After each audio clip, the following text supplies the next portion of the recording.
समुदाय की अवधारणा को समझने के लिए हम यहाँ 3 बिंदुओं से समझने की कोशिश करेंगे। पहला, प्रस्तावना और परिभाषा। दूसरा, समुदाय के लक्षण। तीसरा, समुदाय के प्रकार।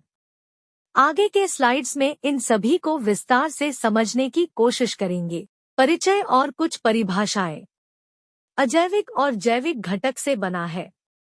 जैविक घटक सबसे महत्वपूर्ण है क्योंकि ये पौधों, जानवरों और सूक्ष्मजीवों का निर्माण करते हैं और एक साथ पर्यावरण या पारिस्थितिकी तंत्र के जैविक समुदायों के रूप में जाने जाते हैं। प्रकार, समुदाय को किसी विशेष क्षेत्र में एक साथ पाए जाने वाले जानवरों और पौधों की प्रजातियों के संयोजन के रूप में परिभाषित किया जा सकता है। क्लार्क 1957 के अनुसार एक समुदाय एक प्राकृतिक क्षेत्र में रहने वाले पारस्परिक रूप से समायोजित पौधों और जानवरों का एक समूह है। समुदाय में किसी भी प्रजाति के जीवों का वितरण होता है, पर्यावरण और जैविक कारकों पर निर्भर करता है। अधिकांश जीव निश्चित समूहों में बढ़ना पसंद करते हैं, लेकिन उनमें से कुछ प्रवासन के कारण अन्य प्रजातियों की आबादी में देखे जाते हैं। इस प्रकार क्षेत्र में विद्यमान विभिन्न प्रजातियों के जीवों के बीच निवास स्थान में प्रचलित स्थितियों के संबंध में आपसी समायोजन होता है। शेल्फर्ड 1913 ने समुदाय को वर्गीकरण संरचना की एकता और अपेक्षाकृत समान उपस्थिति वाला संयोजन के रूप में परिभाषित किया। एक समुदाय की अपनी संरचना, विकासात्मक इतिहास और व्यवहार होता है और आधुनिक दृष्टिकोण में एक समुदाय एक प्राकृतिक आवास में विद्यमान एक समान पुष्प रचना है। आवासों के संबंध में समुदायों के अध्ययन को सामुदायिक पारिस्थितिकी या सिंकोलॉजी या फाइटोसियोलॉजी के रूप में जाना जाता है। सामुदायिक पारिस्थितिकी के पर्याय के रूप में सिनेकोलॉजी शब्द श्रोटर और किर्चनर 1902 द्वारा गढ़ा गया था।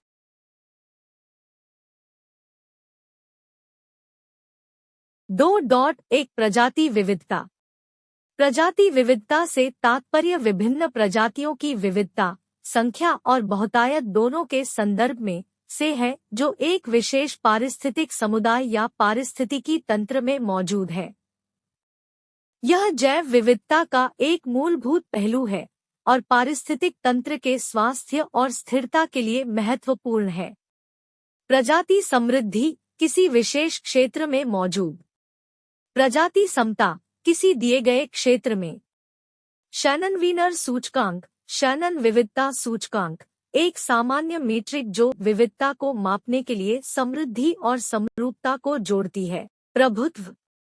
प्रमुख प्रजातियां एक विशेष पारिस्थितिक समुदाय के प्रमुख जीव हैं जो अन्य प्रजातियों और पर्यावरण पर महत्वपूर्ण प्रभाव डालते हैं।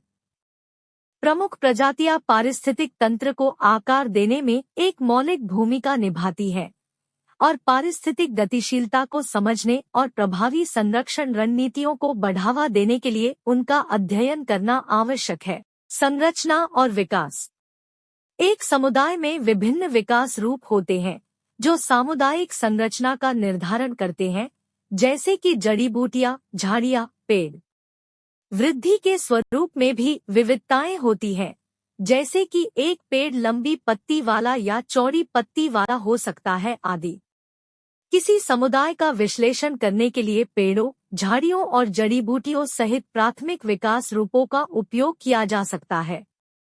पेड़ों में पाए जाने वाले प्रत्येक विकास रूप में विभिन्न पौधों की प्रजातियां, जैसे चौड़ी पत्ती वाले पेड़, सदाबहार पेड़ आदि पाई जा सकती हैं।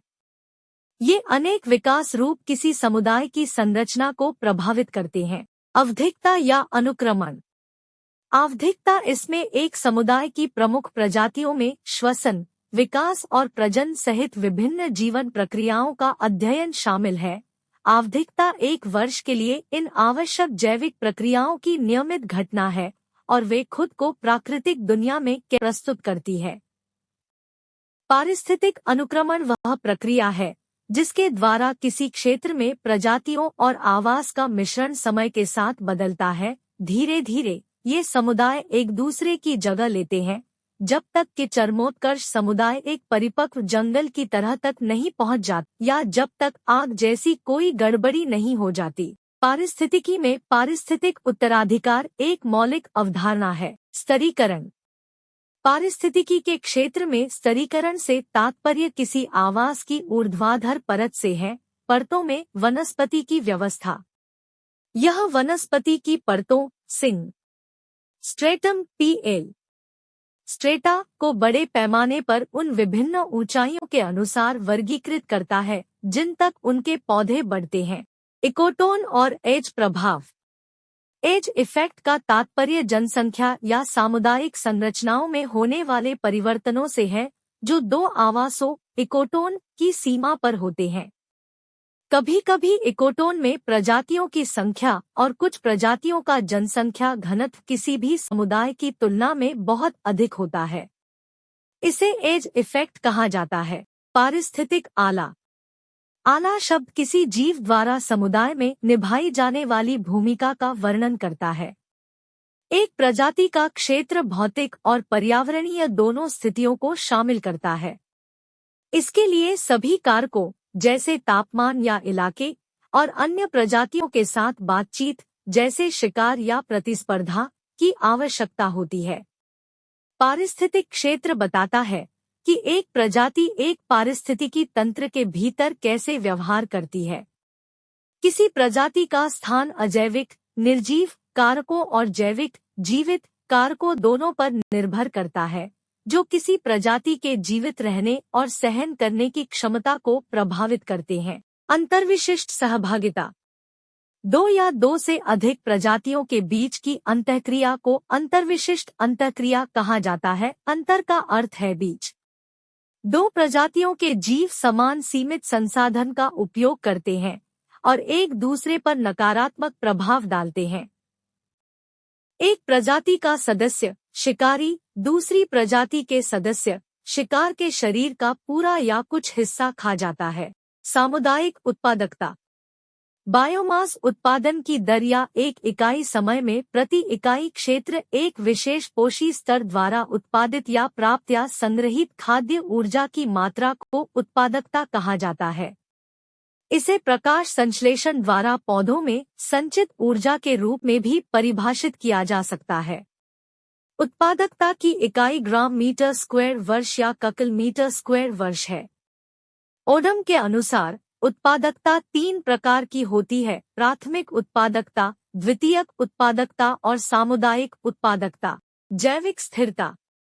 जैविक स्थिरता को आबादी में किसी भी बड़े उतार चढ़ाव की अनुपस्थिति के रूप में परिभाषित किया गया है ताकि समुदाय की स्थिरता में गड़बड़ी न हो। विविधता मुख्यतः जैविक समुदाय को नियंत्रित करती है। प्रजातियों की संख्या और उनकी परस्पर क्रिया भी जैविक समुदाय की स्थिरता में महत्वपूर्ण भूमिका निभाती है।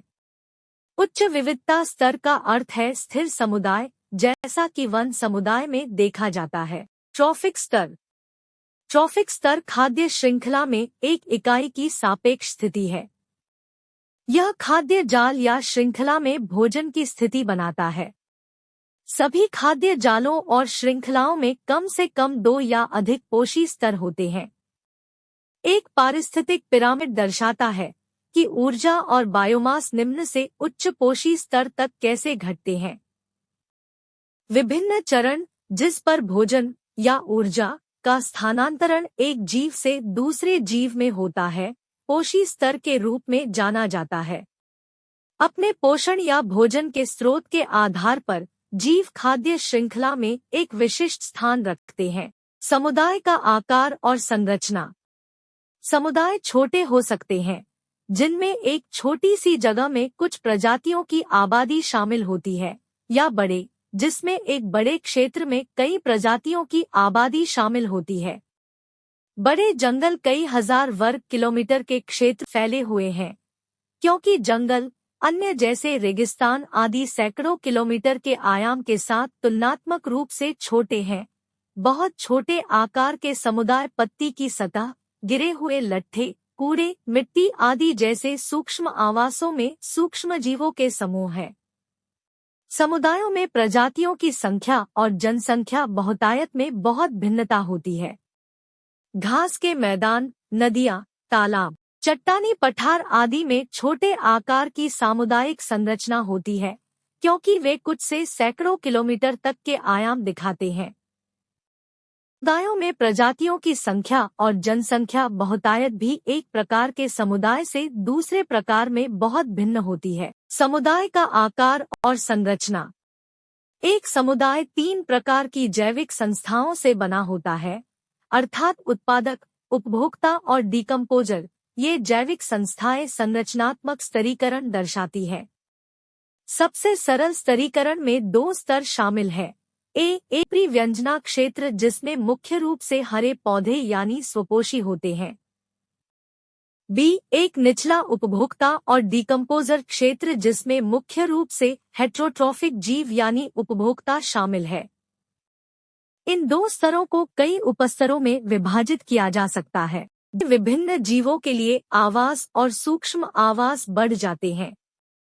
बड़े समुदायों के पास अधिक संख्या में स्तर होते हैं, जबकि छोटे समुदायों के पास छोटे स्तर होते हैं। सांप्रदायिक अन्योन्याश्रयता।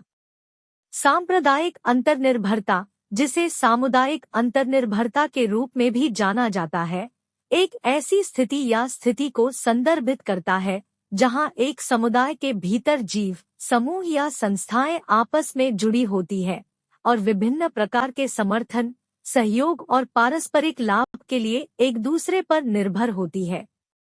इसमें साझा जिम्मेदारी और सहयोग की भावना शामिल है। समुदाय की समग्र भलाई और सफलता के लिए समुदाय के 2 मुख्य प्रकार हैं। 3.1 प्रमुख समुदाय। एक प्रमुख समुदाय पारिस्थितिक इकाई है जो स्वयं को बनाए रखने में सक्षम है और स्वविनियमित है। ये समुदाय आमतौर पर अन्य समुदायों से अपेक्षाकृत स्वतंत्र होते हैं। उदाहरण के लिए तालाब, जंगल, घास का मैदान या झील। लंबे समय तक चलने वाले और परिपक्व प्रमुख समुदायों में केवल वे जीव होते हैं जो पर्यावरण और समुदाय के भीतर अन्य प्रजातियों के लिए सफलतापूर्वक अनुकूलित होते हैं। एक प्रमुख समुदाय एक प्राणी समुदाय या चिड़ियाघर सेनोसिस, एक पुष्प समुदाय या फाइटोसेनोसिस और एक सूक्ष्मजीव समुदाय या माइक्रोबायोसेनोसिस का एक संयोजन है। लघु समुदाय। छोटे समुदाय या मेरोसिनोसिस जो प्रमुख समुदाय बनाते हैं, छोटी पारिस्थितिक इकाइयां हैं जो व्यक्तिगत रूप से आत्मनिर्भर नहीं है और अन्य समुदायों के साथ बातचीत पर निर्भर हैं।